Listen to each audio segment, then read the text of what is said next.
Start करते हैं आज का लेक्चर। ठीक है, गुड मॉर्निंग। अब इससे पहले वाले लेक्चर्स में हमने एसएचएम के बारे में बहुत कुछ सीख लिया है।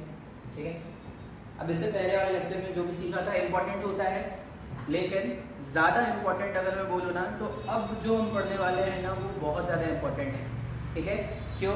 क्योंकि ये जो एप्लीकेशन है calculation of time period in SHM, ये जो एप्लीकेशन है तुमको एसएचएम वाले चैप्टर में मिलेगा, साथ ही साथ तुम जब फ्लूइड्स पढ़ोगे वहां पे भी मिलेगा, ग्रेविटेशन में मिलेगा, इलेक्ट्रोस्टैटिक्स में मिलेगा, बहुत सारे चैप्टर्स में आपको ये एप्लीकेशन मिल सकता है। ठीक है, अब अलग अलग तरह के चैप्टर्स में अलग अलग तरह के क्वेश्चन बनते हैं, लेकिन सॉल्व कैसे करता है, मतलब टाइम पीरियड जो कैलकुलेट करने के स्टेप्स हैं वो कॉमन रहेंगे, चाहे वो कोई भी चैप्टर हो।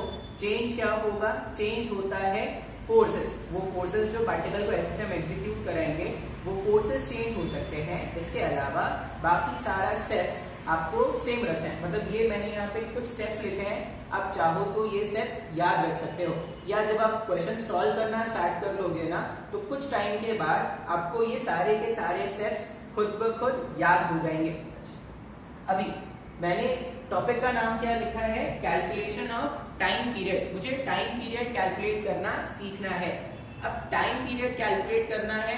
अब पार्टिकल अगर एसएचएम एग्जीक्यूट कर रहा है तो उसका टाइम पीरियड तो होगा ही। ठीक है, उसका टाइम पीरियड कैसे कैलकुलेट करेंगे वो सीखने के लिए अपने को क्या करना है, कुछ स्टेप्स फॉलो करना है। जैसे मैं साथ ही साथ मैंने एक एग्जाम्पल भी बना रखा है। ये एग्जाम्पल, ये यहाँ पे अपन स्टेप्स पढ़ेंगे, वो एग्जाम्पल अपन क्या करेंगे देखना स्टार्ट करेंगे। ठीक है, तो स्टार्ट करते हैं।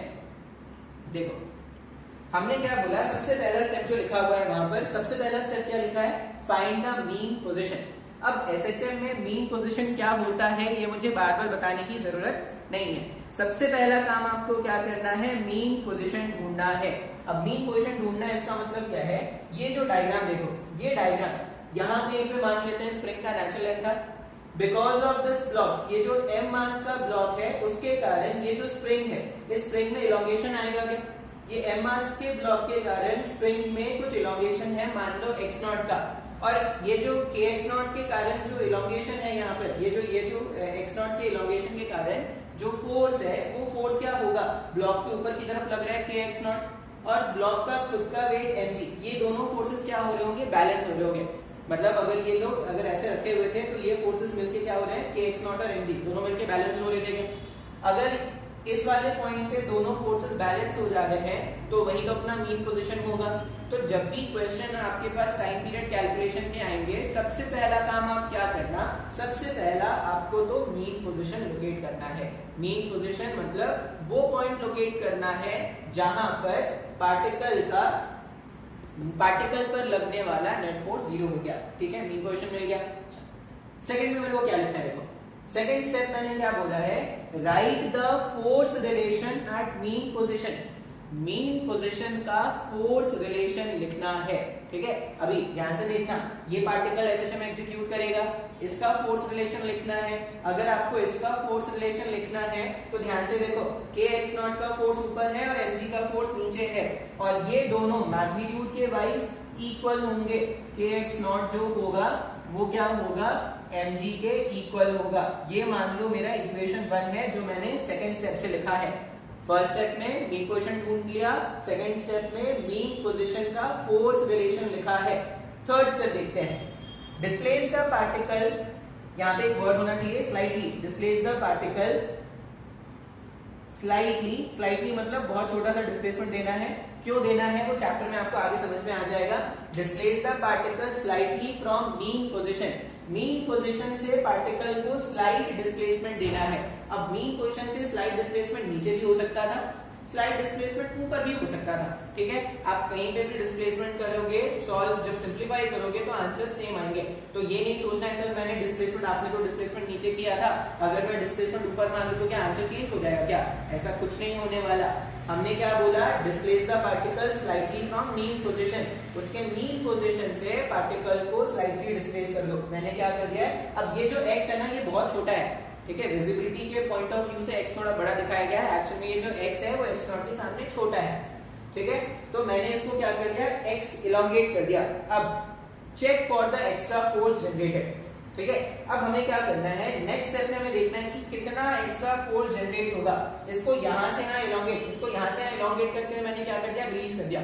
ठीक है, मतलब यहां से मैंने फोर्स अप्लाई किया और जैसे ही ये फोर्स रिलीज करेंगे, ये फोर्स रिलीज कर देंगे तो इस वाले कंडीशन पे है क्या अभी। अच्छा, इस पॉइंट पर अगर आप देखोगे तो स्प्रिंग के पास कितना इलोंगेशन है, x नॉट का इलोंगेशन तो पहले ही था, मैंने x का और फर्दर इलोंगेशन कर दिया, तो स्प्रिंग के कारण जो फोर्स डेवलप हो रहा है वो k x plus x not, spring elongated है तो उस तरह का फोर्स जनरेट होगा, k x plus x not का स्प्रिंग फोर्स है और ये वेट वाला फोर्स नीचे लग रहा है। अच्छा, वेट वाले फोर्स पे तो कोई फर्क नहीं पड़ेगा इसके इलोंगेशन के कारण।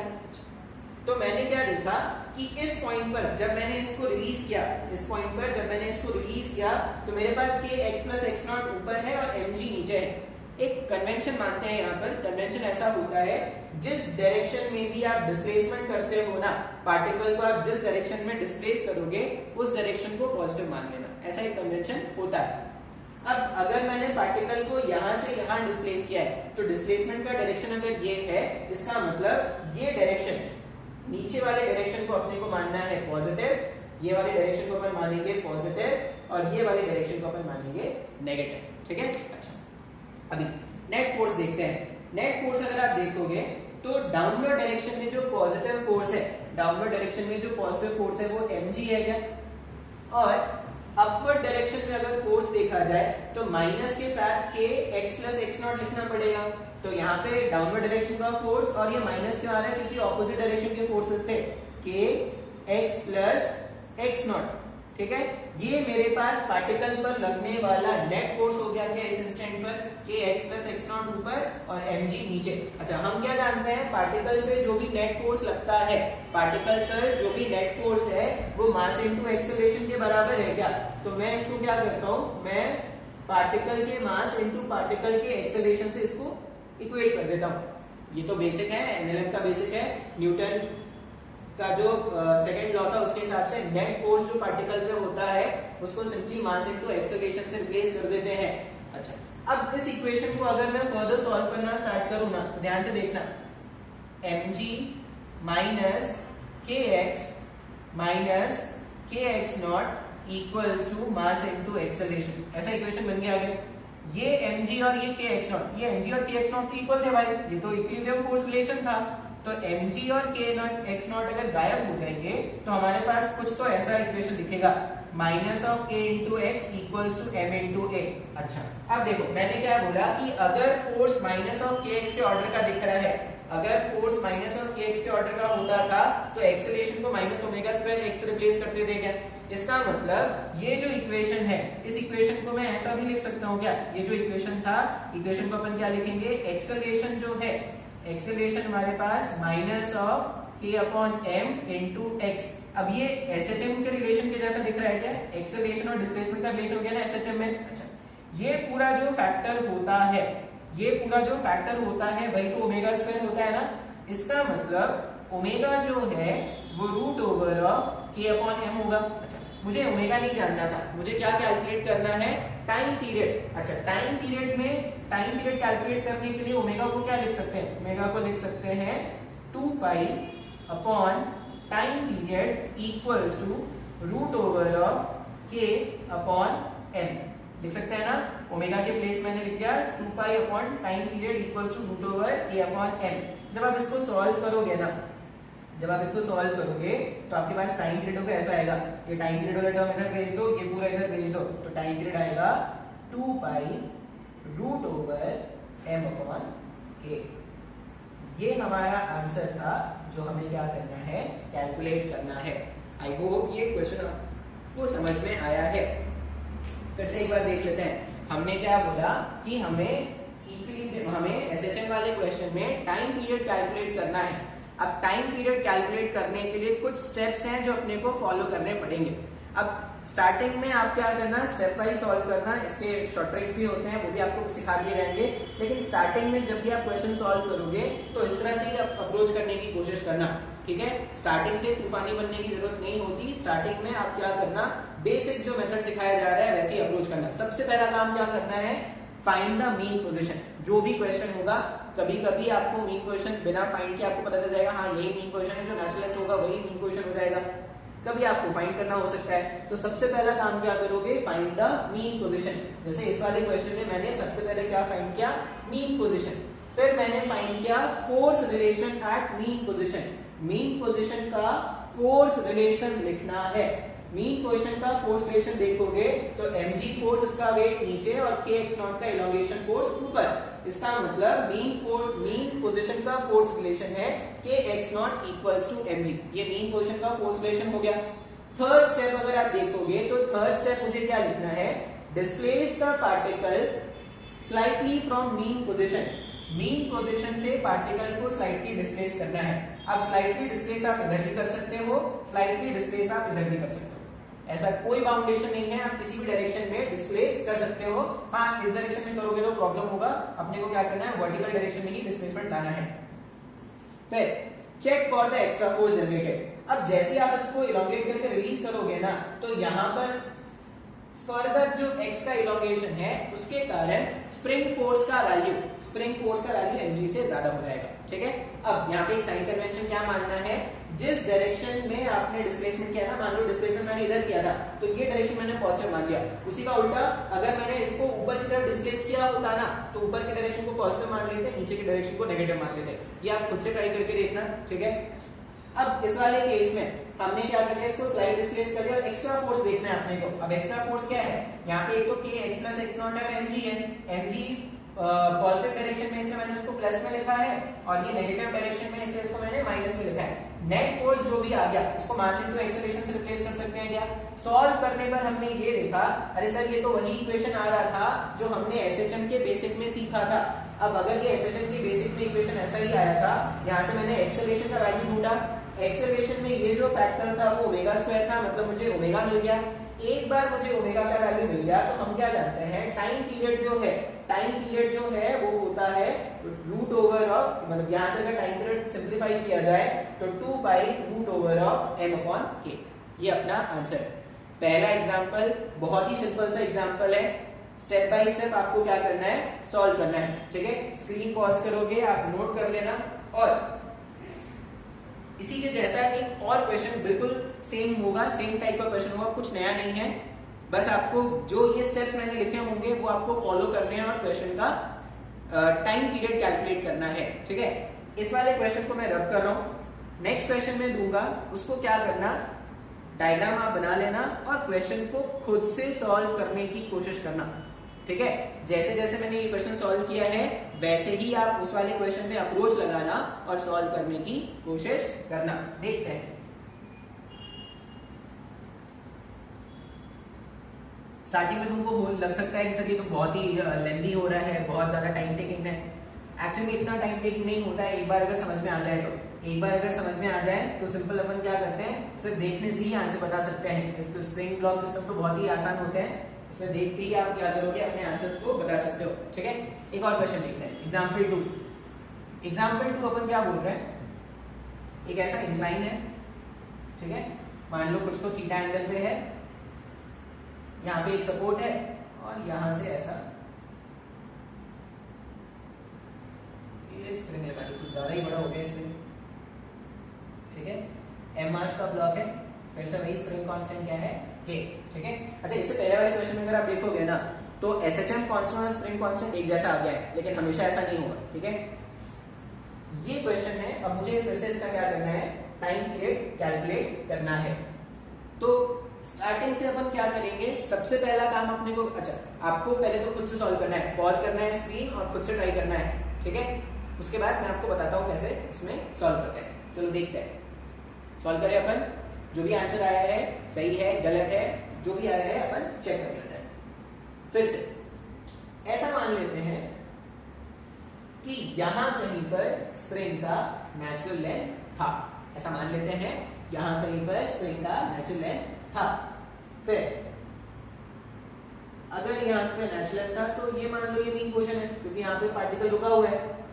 अगर ये मीन पोजीशन है ना, तो अभी देखो क्या क्या फोर्सेस लग रहे हैं पार्टिकल को। अगर आप ध्यान से देखोगे ना तो पार्टिकल पे देखो क्या क्या फोर्सेस लग रहे हैं। एक तो इसका खुद का वेट लग रहा होगा, एक तो इसका खुद का वेट mg लग रहा है, नॉर्मल आ रहा होगा, ठीक है।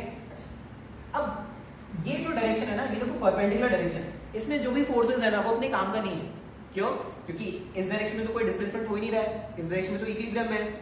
तो अगर इस डायरेक्शन में कोई डिस्प्लेसमेंट नहीं हो रहा तो फोर्सेस लिखने का कोई मतलब ही नहीं है। अच्छा, अपने को मतलब कौन से कंपोनेंट से है? अपने को मतलब इन इंक्लाइन वाले कंपोनेंट से होंगे, मतलब जो भी कंपोनेंट इस इंक्लाइन के अलोंग बन रहे होंगे वही तो उसको मूव करा सकते हैं ना। तो अपन सिर्फ वही कंपोनेंट देख रहे हैं, इसके अलावा भी mg के अलावा भी नॉर्मल होता, mg को रिजॉल्व करते ये वगैरह वगैरह फोर्स आते, लेकिन मैं उनको अभी नहीं ड्रॉ कर रहा, ठीक है, क्योंकि वो क्वेश्चन में कोई इंपॉर्टेंस नहीं रखते।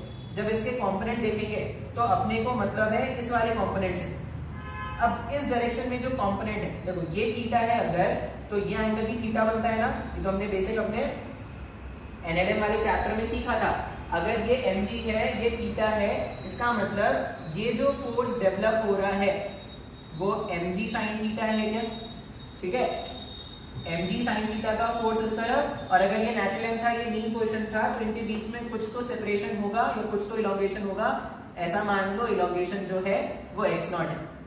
मीन पोजीशन मिल गया। अब मीन पोजीशन का फोर्स रिलेशन लिखना है, तो मीन पोजीशन का फोर्स रिलेशन देखो, स्प्रिंग जो है वो नेचुरल से x0 अमाउंट इलॉन्गेटेड है, इसका मतलब स्प्रिंग फोर्स इस तरफ लगेगा, और वो कितना लगेगा? k into x0 का, और ये जो फोर्स है mg sin थीटा इस तरफ। तो यहाँ पे अगर मैं फोर्स रिलेशन लिखूंगा ना, तो k x0 equals to mg sin theta, ये मेरे पास इक्विलिब्रियम का फोर्स रिलेशन है, ठीक है।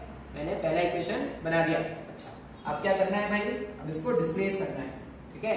अब इसको डिस्प्लेस करना है तो फिर से इसमें अपन पार्टिकल को क्या करेंगे, कुछ तो x अमाउंट डिस्प्लेस कर देते हैं इस तरफ। अब अगर मैं इसको इस तरफ डिस्प्लेस करूंगा x अमाउंट से, तो यहाँ पर जो स्प्रिंग फोर्स है वो क्या हो जाएगा? x0 का इलॉन्गेशन पहले भी था, अब x का इलॉन्गेशन और हो गया। तो जो नया स्प्रिंग फोर्स डेवलप हुआ है, वो k x प्लस x0 के बराबर हो जाएगा। इस वाले पॉइंट पर इलॉन्गेशन नेचुरल से कितना? x0 प्लस x, तो जो नया स्प्रिंग फोर्स बन रहा है वो k x प्लस x0 के बराबर है क्या? mg sin थीटा पे कोई फर्क पड़ा क्या? इसको जब मैंने यहाँ से यहाँ डिस्प्लेस किया तो mg sin थीटा पे कोई फर्क पड़ा क्या? नहीं, mg sin थीटा का मैग्नीट्यूड तो अभी भी वही है। चेंज क्या हो गया? स्प्रिंग फोर्स चेंज हो गया। अगर स्प्रिंग फोर्स चेंज हो गया, इसका मतलब पार्टिकल जो है वो SHM एग्जीक्यूट करेगा। देखते हैं कैसे। k x प्लस x0 ये हो गया। अच्छा, अब टाइम पीरियड के कैलकुलेशन के लिए जिस डायरेक्शन में हमने डिस्प्लेसमेंट किया था उसको पॉजिटिव मानते हैं क्या? मतलब यहां से यहां अगर मैंने डिस्प्लेसमेंट किया है तो mg sin थीटा का जो डायरेक्शन है वो पॉजिटिव है ना। mg sin थीटा का डायरेक्शन पॉजिटिव है और ये वाले फोर्स का जो डायरेक्शन होगा वो नेगेटिव होगा। फिर से अपन नेट फोर्स ढूंढेंगे, नेट फोर्स को मास इनटू एक्सेलरेशन से इक्वेट करेंगे, सिंपलीफाई करेंगे, आंसर आ जाएगा। क्या बात समझ में आ रहा है? तो अपन इसको क्या करते हैं, सॉल्व करते हैं। ठीक है, सबसे पहला हमने mg sin थीटा का फोर्स पॉजिटिव क्यों लिख रहे हैं, बात समझ में आ रहा है क्या? mg sin थीटा डिस्प्लेसमेंट के अलोंग डायरेक्टेड था, तो mg sin थीटा को मैंने क्या लिखा, पॉजिटिव लिखा है। ये साइन कन्वेंशन आपको इस पूरे चैप्टर में मान के रखना है। जिस डायरेक्शन के अलोंग अपन डिस्प्लेसमेंट कर रहे हैं उस डायरेक्शन को पॉजिटिव मान लेना और उसके जो ऑपोजिट वाला डायरेक्शन होगा उसको नेगेटिव मान लेना। तो mg sin थीटा और डिस्प्लेसमेंट का डायरेक्शन एक जैसा था, इसलिए मैंने mg sin थीटा को पॉजिटिव मान लिया है।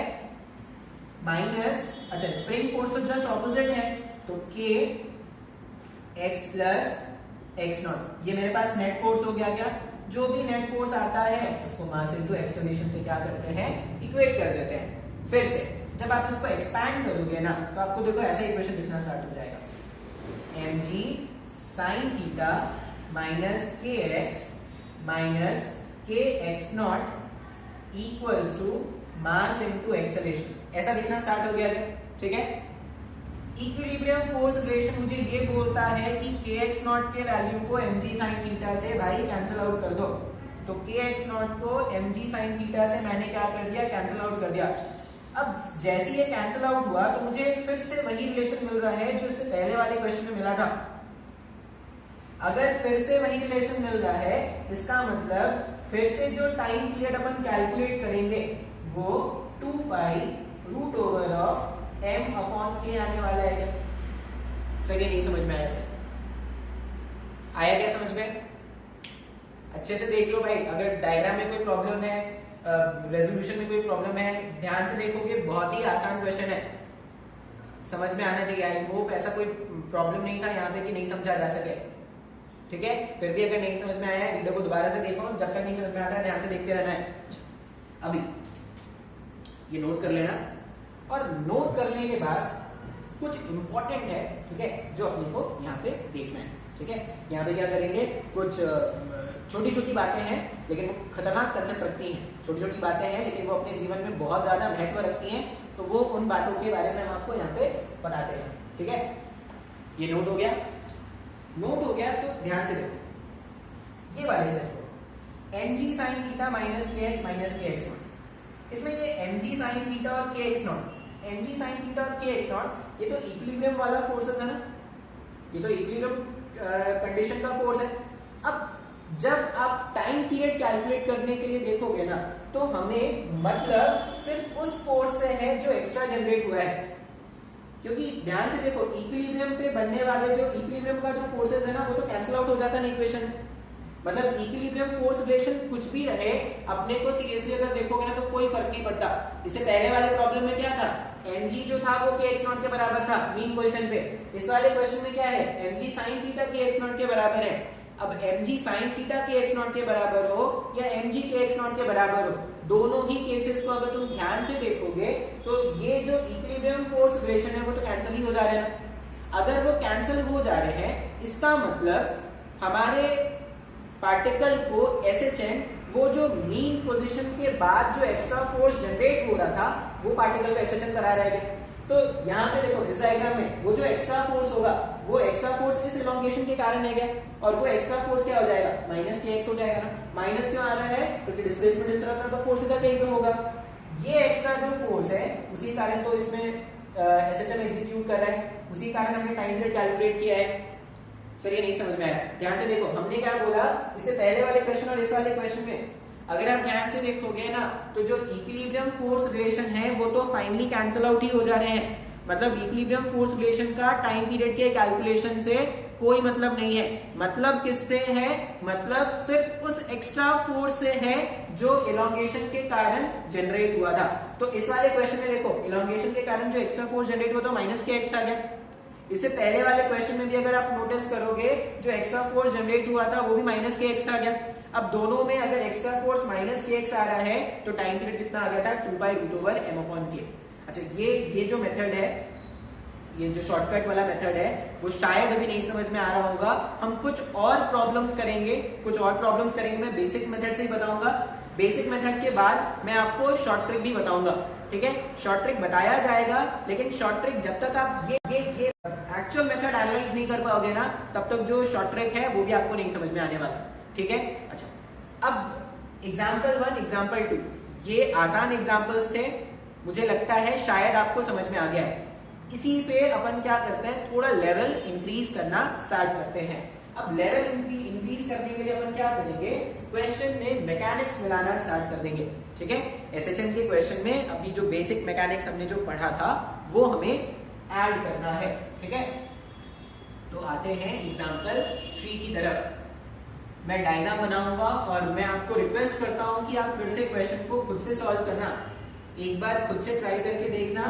अगर क्वेश्चन सॉल्व हो जाता है बहुत अच्छी बात है। देखो आप सही कर रहे हो गलत कर रहे हो ये फर्क नहीं पड़ता, फर्क इससे पड़ता है कि आपने कोशिश की या नहीं।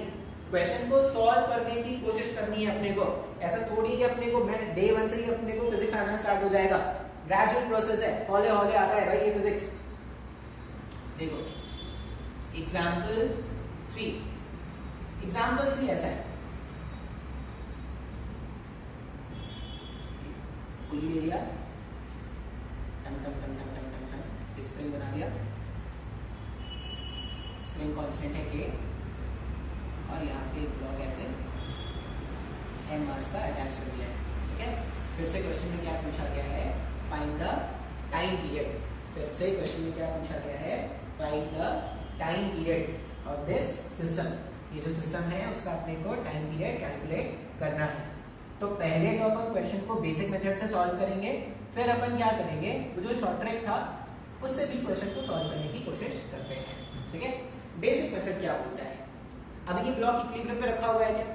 अच्छा, अगर ये ब्लॉक इक्विलिब्रियम पे रखा हुआ है, इसका ये मतलब है कि धागे में कुछ टेंशन होगा, ठीक है, धागे में कुछ टेंशन होगा। और इस टाइम पर अगर देखोगे तो टेंशन जो है वो mg को बैलेंस कर रहा है क्या? इस टाइम पर अगर आप देखोगे तो धागे का जो टेंशन है वो उसके वेट को बैलेंस कर रहा है। अच्छा, जो टेंशन यहाँ पे है वही टेंशन तो यहाँ पे भी होगा ना। और ये जो टेंशन है, ये जो टेंशन है, ये टेंशन क्या कर रहा है, इसको इलोंगेट कर रहा होगा क्या? ऐसा मान लो कि ये जो स्प्रिंग था ना, ये कुछ तो x0 लेंथ से इलोंगेटेड है, ऐसा मान लेते हैं। ये जो स्प्रिंग था वो क्या है, कुछ तो x0 लेंथ से इलोंगेटेड है। अगर स्प्रिंग x0 लेंथ से इलोंगेटेड है तो यहाँ पे जो धागे का टेंशन उसने जो इलोंगेशन लाया ना, इसका मतलब ये जो पॉइंट है यहाँ पे अगर आप देखोगे तो टेंशन को अपन k इंटू x0 से भी इक्वेट कर सकते हैं क्या? इन दोनों को सिंप्लीफाई करके ऐसा भी लिखा जा सकता है ना, mg equals to k x0। Actual में ना ये तुम्हारा इक्विलिब्रियम फोर्स रिलेशन है। क्यों? पार्टिकल इक्विलिब्रियम में है, कि mg equals to k x0 का इक्वेशन बन जाएगा दोनों को सॉल्व करने के बाद। अच्छा, अब क्या करते हैं, एक बार अगर मेरे को मीन पोजीशन का फोर्स रिलेशन मिल गया तो मीन पोजीशन से स्लाइड डिस्प्लेस करते हैं क्या? ठीक है, अब अगर मीन पोजीशन से इसको मैं स्लाइड डिस्प्लेस करूं, मान लो मैंने इसको कुछ तो x अमाउंट ऐसे नीचे खींच दिया, मैंने इसको कुछ तो x अमाउंट नीचे ऐसे डिस्प्लेस कर दिया। अब अगर मैं इसको x अमाउंट नीचे डिस्प्लेस कर रहा हूं, ये जैसे मैं इसको डिस्प्लेस करूंगा, इस वाले पॉइंट पर नेट फोर्स 0 थे। अब जैसे आप इसको डिस्प्लेस करोगे, ये डिस्प्लेस करने के बाद मान लो इसको मैंने ऐसे फोर्स लगा के डिस्प्लेस किया, जैसे ही मैं फोर्स हटाऊंगा ये क्या करेगा, एक्सेलरेशन में आ जाएगा, ठीक है। और एक्सेलरेशन क्यों आएगा, क्योंकि धागे का टेंशन जो होगा वो चेंज हो जाएगा। वो कैसे, अभी जो टेंशन था वो mg के बराबर था ना, अब जैसे जैसे मैं इसको नीचे पुल कर रहा हूं तो धागे का टेंशन चेंज होता जा रहा है। धागे का टेंशन इस पॉइंट पे जैसे मैंने इसको रिलीज किया, उस पॉइंट पे क्या है, एक तो टेंशन फोर्स, जैसे यहाँ पे मैंने इसको रिलीज किया होगा, इस टाइम पर जो टेंशन होगा वो ऐसा मान लो T डैश होगा, और इसका वेट अभी भी क्या है, इसका वेट अभी भी mg। इस टाइम पर अगर इस आप ब्लॉक का इक्वेशन देखोगे तो ऐसा लिख सकते हैं क्या, ये मैंने इक्विलिब्रियम फोर्स रिलेशन लिख दिया, इक्विलिब्रियम वाले कंडीशन से स्लाइड इसको डिस्प्लेस भी कर दिया है। अब अपने को क्या करना है, अपने को इस कंडीशन पर फोर्स रिलेशन लिखना है। अब देखो टेंशन चेंज क्यों हुआ, बात समझ में आया ना। धागे में जब मैंने ब्लॉक को अंदर खींचा तो धागे में टेंशन आना स्टार्ट हो गया, मतलब धागे का टेंशन चेंज होना स्टार्ट हो गया। इसके लिए इक्वेशन लिखा जाएगा, जिस डायरेक्शन में ये पार्टिकल को अपन ने क्या किया था, ऐसे x डायरेक्शन नीचे डिस्प्लेस किया था ना, अगर मैंने इसको x डायरेक्शन नीचे डिस्प्लेस किया था तो नीचे के डायरेक्शन को अपने को पॉजिटिव मानना है। तो अगर मैं इसके लिए इक्वेशन लिखूंगा तो इक्वेशन क्या लिखेंगे, mg minus t dash equals to mass into acceleration. इस वाले ब्लॉक के लिए ये इक्वेशन लिख सकते हैं क्या, mg minus t dash equals to mass into acceleration. T tension change हो जाएगा, पहले यहाँ पे टेंशन t था, अब यहाँ पे नया टेंशन हो गया t डैश। क्यों, क्योंकि यहाँ पे एक्स्ट्रा फोर्स भी आ गया था जिसके कारण टेंशन चेंज होना स्टार्ट हो गया था। इसके लिए मैंने इक्वेशन लिखा। अच्छा, ये अगर x नीचे गया, ध्यान से देखो, ये अगर x नीचे गया इसका मतलब ये x ऊपर चला जाएगा क्या? तो जो स्प्रिंग था जिसमें पहले सिर्फ x0 का इलोंगेशन था, अब उसमें x का और इलोंगेशन जुड़ गया। अब ये जो x का इलोंगेशन इसमें आया है वो नए टेंशन के कारण आया है क्या? तो अपन क्या लिख सकते हैं, ये जो नया टेंशन है, नया टेंशन जो था t डैश, वो एक्चुअल में x प्लस x0 दोनों का इलोंगेशन इसी कारण हो रहा है। जो नया टेंशन है उसी कारण जो स्प्रिंग में इलोंगेशन फोर्स है वो k x प्लस x0 होगा। ये टेंशन के वैल्यू को यहाँ पे सब्स्टिट्यूट कर सकते हैं क्या, मान लो ये इक्वेशन क्या था, इक्वेशन 2। ये टेंशन के वैल्यू को अगर मैं यहाँ पे सब्स्टिट्यूट कर दूं तो देखो इक्वेशन ऐसा बन रहा है, mg माइनस t डैश के प्लेस में ना ये वैल्यू सब्स्टिट्यूट कर देते हैं, x plus x0 equals to mass into acceleration. ठीक है, सॉल्व करते हैं। जब आप इसको सॉल्व करोगे तो mg minus kx minus kx0 equals to mass into acceleration. फिर से mg और kx0 तो इक्वल था ना, ये तो इक्विलिब्रियम फोर्स रिलेशन था, तो mg और माइनस kx0 मैंने क्या कर दिया, कैंसिल आउट कर दिया। जैसे ही मैंने इसको कैंसिल आउट किया ना, फिर से मेरे पास फोर्स रिलेशन ऐसा है minus of K X equals to M into A. इसका मतलब इसको जब मैं आगे सॉल्व करूंगा तो वापस से time period 2 by root over of M upon K आने वाला है। अब सर आपने तो जितने क्वेश्चन सॉल्व कर रहे हो सब में तो time period 2 by root over M upon K आ रहा है, मतलब स्प्रिंग ब्लॉक सिस्टम के लिए याद कर ले क्या कि टाइम पीरियड जो आना है वो 2 by root over M upon K आना है। नहीं, ऐसा याद नहीं रखना, ठीक है। एक्चुअली में क्या होता है 2 पाई m अपॉन के इफेक्टिव होता है। तो अभी के लिए ऐसा मत मानो कि याद रख लेते हैं, अभी बेसिक से ही करते हैं। बेसिक्स मतलब सॉल्व करके ही क्वेश्चन को सॉल्व करेंगे, जो भी आएगा आंसर आएगा उस हिसाब से अपन आंसर लिख देंगे। अभी इसको शॉर्ट ट्रिक से देखो कैसे करते हैं। जो हमारे पास शॉर्ट ट्रिक है वो कैसे अप्लाई करते हैं। इक्विलिब्रियम के फोर्स रिलेशन से अपने को मतलब नहीं है, अपने को मतलब है वो जो एक्स्ट्रा फोर्स जनरेट हुआ उससे। अब एक्स्ट्रा फोर्स ये जब x नीचे डिस्प्लेस क्या होगा उसी के कारण तो एक्स्ट्रा फोर्स जनरेट होगा। तो जो एक्स्ट्रा फोर्स जनरेट हो रहा है वो क्या है माइनस ऑफ के एक्स है। माइनस क्यों लिख रहे हैं, क्योंकि डिस्प्लेसमेंट और फोर्स का डायरेक्शन जस्ट ऑपोजिट होता है। तो एक्स्ट्रा फोर्स अगर आप देखोगे तो जो एक्स्ट्रा फोर्स जनरेट हो रहा है वो k इंटू एक्स का जनरेट हो रहा है। अब एक्स्ट्रा फोर्स अगर k इंटू एक्स का है तो उसी ने तो इसको एसएचएम एग्जीक्यूट कराया था, तो k इंटू एक्स को मैंने m इंटू ए से लिख दिया। अभी माइनस क्यों आता है, माइनस आता है क्योंकि नेट फोर्स और डिस्प्लेसमेंट का डायरेक्शन एक दूसरे से जस्ट ऑपोजिट होता है। इसको सॉल्व किया तो आंसर कितना आ गया 2 pi root over m upon k। I hope ये समझ में आया है। अच्छे क्वेश्चन है ये। स्टार्टिंग में जब बच्चे पहली बार सॉल्व करते हैं तो थोड़ा उनको मुश्किल होता है, ये क्लियर है। इसी के जैसा नेक्स्ट क्वेश्चन होगा। क्वेश्चन में लिख दूंगा व्हाइट बोर्ड पर, फिर से क्वेश्चन आपको खुद से सॉल्व करने की कोशिश करनी है। भाई अगर आप बोर हो रहे हो तो कल मैंने एक ट्रिक आपको बताया था, जब भी आपको लगे कि बोरियत हो रही है बहुत ज्यादा तो आप क्या करना, गाने सुन लेना। या अभी आप गूगल भैया का एक वीडियो आया है वो भी देख सकते हो, ठीक है। एंग्री मास्टर एपिसोड 15, अच्छा एपिसोड है, देख सकते हो। परिवार वालों के साथ नहीं देखना है, लेकिन परिवार वालों को वो गलत लगेगा, अकेले में देखना चुपके से। देखते हैं नेक्स्ट क्वेश्चन, एग्जाम्पल 4। एग्जाम्पल 4 क्या है,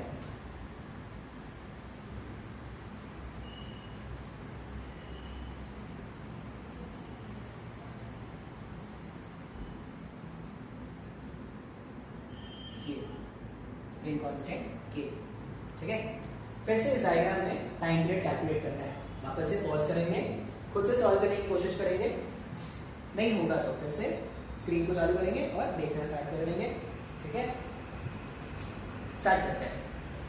मैं फिर से बेसिक से ही बताऊंगा, जो शॉर्टकट तरीका है उससे भी मैं आपको बताऊंगा कि आप उसे सोचो। देखो वो जो शॉर्टकट तरीका है वो धीरे धीरे डेवलप होता है, अचानक से आपको नहीं समझ में आएगा। ध्यान से देखोगे, बस क्या करना है, जो भी एक्स्ट्रा फोर्स जनरेट होगा उसके कारण एसएचएम एग्जीक्यूट कराना है, ठीक है। पहले तो हम बेसिक से करते हैं। इक्विलिब्रियम अगर है तो यहाँ पे टेंशन टी होगा और यहाँ पर mg फोर्स होगा, ठीक है। टेंशन टी तो यहाँ पे टेंशन कितना हो जाएगा, यहाँ पे टेंशन हो जाएगा 2t का टेंशन हो जाएगा, ये t ऐसा t और ये t।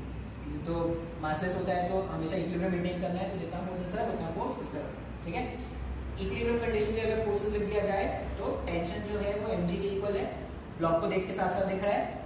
और इसके बारे में अगर बात किया जाए स्प्रिंग के बारे में, तो स्प्रिंग मान लो कुछ तो x नॉट अमाउंट से इलोंगेटेड है, ठीक है। और ये जो इलोंगेशन आया था वो 2t के कारण आया था, तो क्या लिखेंगे 2t equals to kx not, ऐसा लिख सकते हैं, ठीक है। अब क्या करते हैं, स्लाइड डिस्प्लेसमेंट देते हैं, मीन पोजीशन से उसको स्लाइड डिस्प्लेसमेंट देते हैं। मान लो मैंने बोला कि ये जो ब्लॉक था इसको मैंने कुछ x अमाउंट ऐसे नीचे डिस्प्लेस कर दिया, ठीक है। जैसे इसको x अमाउंट नीचे डिस्प्लेस करेंगे, धागे का जो टेंशन है वो बदल जाएगा, धागे का टेंशन बदल जाएगा। और अगर ये पुली कैसे है, ये पुली मूवेबल पुली है क्या? अच्छा, मूवेबल पुली में हमको एक बात सिखाया गया था, हम ये जानते हैं कि अगर ये मूवेबल पुली का पॉइंट ए है, ये पॉइंट बी है और ये पुली का पॉइंट है पी, ठीक है। तो displacement of point A plus displacement of point B divided by 2, ये डिस्प्लेसमेंट ऑफ पुली होता है क्या? ऐसा मैंने रिलेशन आपको कंस्ट्रेंट इक्वेशन में सिखाया था क्या? अगर ऐसा है तो ऐसा भी लिख सकते हैं, velocity of A vector v, velocity of b vector v divided by 2 equals to velocity of pulley. मतलब पुली जो है वो कैसे मूव करेगा, अगर मुझे उसका वेलोसिटी जानना है तो दोनों एंड्स के वेलोसिटीज को वेक्टर v ऐड करके डिवाइडेड बाय 2 कर देते हैं। इसी तरह एक्सेलरेशन के साथ भी खेल सकते हैं, divided by 2 equals to acceleration of pulley, ऐसा लिख सकते हैं ना। ये सारे रिलेशंस मैंने आपको पढ़ाए हैं, ठीक है। हो सकता है आपको याद ना हो, लेकिन मैंने आपको पढ़ाया है, ठीक है। ऐसा थोड़ी जरूरी है कि हर बात याद रखा जाए, लेकिन मैंने आपको पढ़ाया है, ठीक है। याद रख सकते हो तो बहुत अच्छी बात है, नहीं याद रख सकते तो और भी अच्छी बात है। टेंशन mg के बराबर टू टेंशन kx0 के बराबर। अब अगर इसको x डिस्प्लेस किया, ये देखो ये तो बंधा हुआ है, ये तो फिक्स करके रखा है। अगर ये फिक्स करके रखा है मतलब इसका डिस्प्लेसमेंट कितना है? 0। इस वाले एंड का डिस्प्लेसमेंट 0। अच्छा, ये अगर x नीचे मतलब धागे का हर एक पॉइंट x नीचे गया ना, ये x नीचे, ये 0 नीचे, इसका मतलब पुली कंस्ट्रेंट अगर देखोगे तो इसका डिस्प्लेसमेंट प्लस इसका डिस्प्लेसमेंट डिवाइडेड बाय 2, मतलब ये जो पुली है ये पुली x/2 नीचे चला जाएगा। क्या पुली कंस्ट्रेंट से लिख सकते हैं ऐसा? अगर ये x/2 नीचे चला जाएगा तो अब इस कंडीशन पे अपन क्या करते हैं, फोर्स इक्वेशन बनाना स्टार्ट करते हैं। अभी ये जो धागे का टेंशन है वो चेंज हो जाएगा। डाउनवर्ड डायरेक्शन को अपन पॉजिटिव मान रहे हैं जिस डायरेक्शन में अपन ने डिस्प्लेस किया था। ब्लॉक के लिए अगर मैं बात करूं, जो ब्लॉक है, ब्लॉक के लिए अगर मैं बात करूं तो ब्लॉक पे देखो क्या क्या फोर्सेस है। mg फोर्स नीचे एक mg का फोर्स लग रहा है, माइनस नया tension T dash, mg minus नया टेंशन T डैश इक्वल्स, यही दो फोर्सेस थे, equals to mass into acceleration. ये इक्वेशन इसमें बना दिया, ठीक है। इसके लिए अगर बात किया जाए, अभी ये T डैश तो ये 2T डैश, तो 2T dash vice of T dash जो टेंशन है वो x0 प्लस x/2 के लिए एक्सटेंशन के लिए रिस्पॉन्सिबल है। तो वो क्या लिखेंगे, k x0 प्लस x/2 लिख सकते हैं ऐसा। अभी अपने को T डैश से कोई मतलब नहीं है, T डैश एलिमिनेट करना है, तो T डैश एलिमिनेट करने के लिए क्या करते हैं, 2 से मल्टीप्लाई, 2 से मल्टीप्लाई, 2 से मल्टीप्लाई और दोनों को ऐड कर देते हैं। जैसे ही दोनों को ऐड कर दोगे, इस दोनों इक्वेशन को जब आप ऐड करोगे तो देखो यहाँ पे क्या आ रहा है, यहाँ पे आ गया 2mg, 2mg यहाँ पे आ गया equals to 2ma plus kx0 plus kx/2, ऐसा कुछ लिख रहे हैं ना। यहां से अगर टेंशन mg के बराबर है तो 2 टाइम्स ऑफ mg kx0 है क्या? देखो अगर टेंशन mg के बराबर है तो 2 टाइम्स ऑफ mg kx0 के बराबर है, मतलब ये जो 2mg और ये जो kx0 है इन दोनों को कैंसिल आउट किया जा सकता है ना। 2mg और ये kx0 जो है इन दोनों को अगर मैं कैंसिल कर दूंगा तो कुछ तो ऐसा रिलेशन बच रहा है, 0 equals to 2ma plus kx/2। इसको स्टैंडर्ड रिलेशन की जैसा बनाते हैं।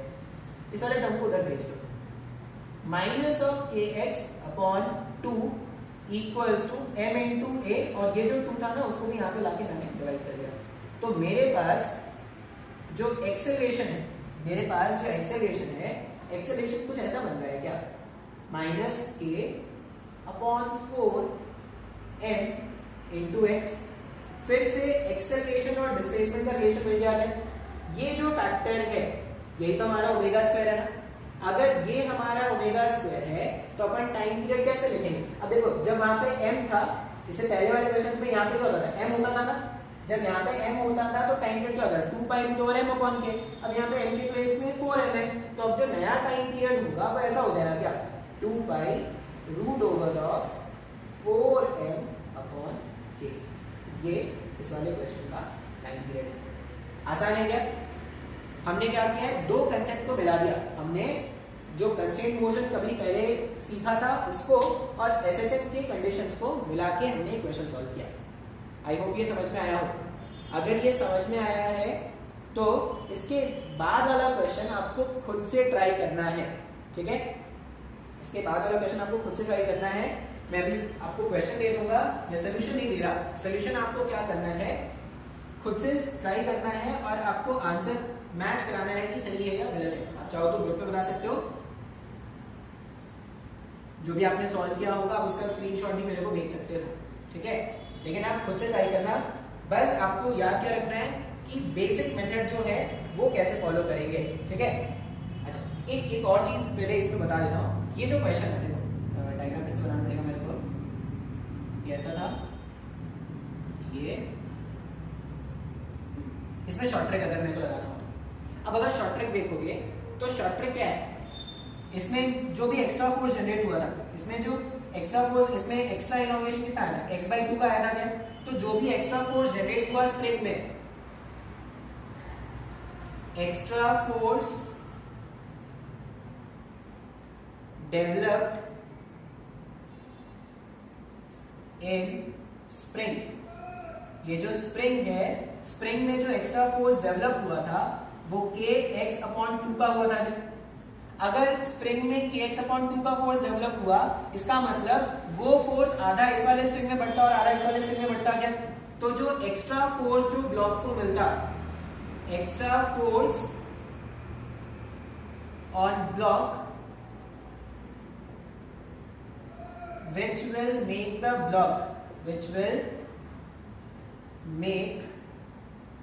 block execute SHM। अब एक्स्ट्रा फोर्स देखो, यहाँ पे kx/2 है ना, तो आधा इसको मिलेगा आधा इसको मिलेगा, मतलब जो एक्स्ट्रा फोर्स डेवलप हो रहा है वो कितना हो रहा है, kx/4 का एक्स्ट्रा फोर्स डेवलप हो रहा है। अब अगर kx/4 का एक्स्ट्रा फोर्स डेवलप हो रहा है तो एक्स्ट्रा फोर्स को ही तो मास इनटू एक्सेलरेशन से इक्वेट करते हैं। अब यहाँ पे क्या करना है, एक माइनस लगा देना है। क्यों? क्योंकि जो नेट फोर्स होगा और जो डिस्प्लेसमेंट होता है उसका डायरेक्शन जस्ट ऑपोजिट होता है। तो यहाँ पे अगर देखोगे तो देखो वही इक्वेशन बन रहा है kx/4। बिना सॉल्व किए अपन ने सिर्फ अपने नॉलेज को देख के और अगर अपनी अंडरस्टैंडिंग है, मेरे को क्वेश्चन साथ साथ दिखता है भाई यहाँ क्वेश्चन क्या बता रहा है, तो मैं ऐसा इक्वेशन लिख सकता हूँ क्या। एक बार ये इक्वेशन में पहुंचे तो वहां से टाइम पीरियड निकाल लेंगे। बात समझ में आया, ठीक है। तो धीरे धीरे आपको ये जो थिंकिंग है वो भी आपको डेवलप करना है। एक होमवर्क आपको दे रहा हूँ, ये होमवर्क, ये क्वेश्चन का आंसर आपको खुद सॉल्व करके लेके आना है, ठीक है। क्वेश्चन है वो कैसा है, क्वेश्चन ऐसा है, स्प्रिंग इधर दे दिया ना, अब ऐसा देते हैं, ये स्प्रिंग ये ऐसा हो गया और धागे को यहां से ऐसा बांध लो। m मास का ब्लॉक है, k है, ठीक है। फिर से क्या पूछा गया है, कैलकुलेट टाइम पीरियड। आसान क्वेश्चन है, खुद से ट्राई करना, बन जाएगा, ठीक है। सॉल्व करना इसको।